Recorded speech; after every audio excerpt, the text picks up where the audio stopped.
Over there, some Atlanticas, them blue and yellow ones, we used to always stay there, but these other ones is like dwarf.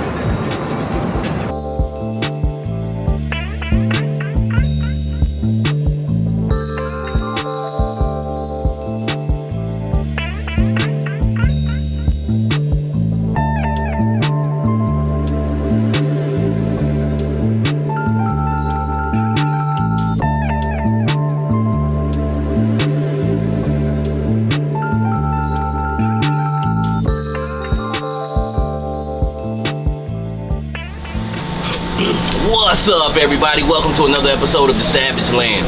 And today we're coming from sunny Myrtle Beach. I'm on vacation for Father's Day, and today's also my daughter's 4th birthday. So I got a lot on the menu, but I wanted to do a soapbox quickie because I just be itching to make content, and I haven't said anything all week about our topics today. So basically in community, we'll be talking about Glenda, the second tier in the Haslab Dragonfly. And then we'll, on Hot Topic, we'll also be talking about should they put mainline figures in a Haslab or not. And to me, it's really damn if you do, damn if you don't, because y'all motherfuckers still gonna complain. But let's go into the first situation, which is community. Let's talk about Glenda. There was a lot of backlash and a lot of just people bewildered about Glenda being revealed as a Haslab tier. And I'm just giving my opinion on it. On all of these subjects and topics. You know me, I always say you can do whatever you want, feel however you want. It's your collection, and it's really all on you, what you want to do. It's never on me or any other content creator. But with Glenda, I think it was the right move to make. Am I excited over her? Hell no, I don't even know who she is. She has a synopsis that I pulled up online that's a paragraph. She actually got killed, like, real quick. And as far as her background, she's just a toy for that was made, a variant of Scarlet that was made out of Argentina back in the 3 3/4 days. So she has a blip in the G.I. Joe line, and as far as she's a really deep cut, like nobody knew who was, which is great. I thought that was a good thing, because everybody always trying to guess on who's next and this, that, and the third, but you would have never guessed her. But a thing with her body mold is everybody can see that this Glenda is actually going to become an original Scarlet. From the reveal of her made me put my first wave Scarlet up, and I think I might use the movie Scarlet for now, but I just put my first wave Scarlet on ice. I never really wanted to open that up. It's a decent figure, but I think I'd rather take a more retro looking Scarlet. And if it looks like this Glenda chick, man, it should be good. As far as the aesthetic of her, I think she looks all right. As far as a new woman's body mold, it looks like that's what she has.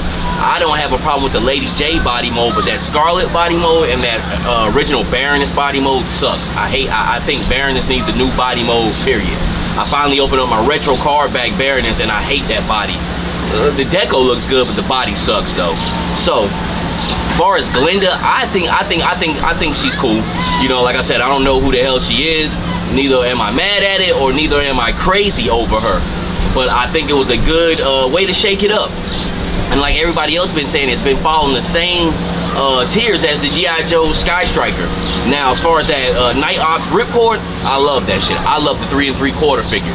Like I said, if you check out my unboxing of my Sky Striker Haslab, you can know I like that figure. I think it's cool, and I think it's gonna be even cooler in a 6-inch form. Now, going with Glenda, this is more kind of like on the Sky Striker Haslab front, with giving you the alternate Scarlet that's never ever been made before. So with this Glenda, she's been made before, but she's such a deep cut character, she probably never ever be made again. And this is also something cool to make your box set exclusive. Now, I'll just give my quick thoughts on it. Doing a character like Glenda is way better than doing a mainline, because a mainline figure is always going to be pumped out. A character like Glenda might not ever be pumped out again. Her name even sucks, Glenda. Who the hell have you ever met that's named Glenda? But doing a figure like that makes it more rare, and the obscurity of it. I'll tell you this. If those G.I. Joe Sky Striker ketchup and mustard flight ground crew rides would have been made, those would have been the most obscure G.I. Joe characters, because they're just, why would you have a point of making them? They're not going to make them like that. And I said, if there is a actual prototype of them floating around out there, wait for 20 years to go down the line. Those guys are going to be some high dollar guys, as well. So on my instincts, like mainline characters that you see all the time, those guys aren't really high dollar things. It's always the weird, the off shot type figures and characters in toys that always get the most rank, the most money, because one, nobody cares about them, two, they're not made a lot, and then three, if they were made a lot, they were thrown away. Like these fucking ketchup and mustards, flight ground crew guys. I don't want, if those toys were made in the 80s, those toys would probably get tossed a lot. So that's my thoughts on that. But as far as Glenda, I'm cool with it. I'm not, to be honest with you, I'll put it like this. When it comes to Haslabs, those figures, and I would never lie to you, are just leverage talking points. Like in an argument, they're leverage points. I would even say that. Hey, look, we also got 4 figures with it. It's leverage points for the Haslab team. Like, hey, we're gonna make the Sky Striker. Let's throw some leverage on it to make sure they really get it. It's leverage. It doesn't matter to me. The thing that matters to me is the vehicle. I would have brought the Hiss for 300 with no figures. I would have liked the driver with it, but I would have got that for 300 with no figures. I'll get this Dragonfly for 275 with no figures, and then also that Sky Striker. I would have got. I don't know. I ain't even gonna front. The extra figures tossed on with that Sky Striker made me like. I already had 2 of them. It made me get 3 of them. So that was definitely leverage used at its fight, especially with the Cobra figures that's added, man. But for the most part, with these vehicles, I would get them without the figures, man. Without the figures. So, as far as the third tier, and we're gonna segue right into the hot topic. Should mainline figures be put in the Haslab? People are screaming General Hawk. There's a guy on here. If I got the information, I'll throw it up there. But he cracked the code, I believe. Now they said General Hawk is gonna be released in a mainline, so I don't know why everybody's thinking so hard it will be a General Hawk, but I wouldn't doubt it either, because he was part of this campaign like Cobra Commander was last year. And it might be a different version of Hawk. I think Hawk is a cool character, especially with the helmet and the bomber jacket. I really think you can do some things, but there's other versions of him that could be made. If they put an offset version of him on here, that's cool, because that's a version that probably never be made again, and also it's a numbered figure. Me personally, I don't have any problem with numbered figures, no matter shape, form, or size of the box in this G.I. Joe Classified line, because I'm a hardcore G.I. Joe Classified collector. So however shape, form they come, I'll get them, because I'm trying to keep that continuation going. And things like that make things more rare, because there's a lot of people dropped off because the boxes wasn't the same size or shape. There's a lot of people dropped off because the numbered figures are in this Haslab. Me, I'm just plowing straight through all that. I'm trying to get every last one of them, so it's cool. So if they make a one-off General Hawk that might not ever be made again, I'm cool with that. Everybody likes to feel rare. Everybody likes to feel special, and I'm the same. I don't stand off on that. I want to feel special too. I want to feel rare too. So that's cool. But we'll see on that. I also probably think it's General Hawk, but who knows? I'm not the one to sit up here and guess and try to see what's going on with that. Now, let's get into the hot topic. Should mainline characters be put in a Haslab? Me personally, I say no.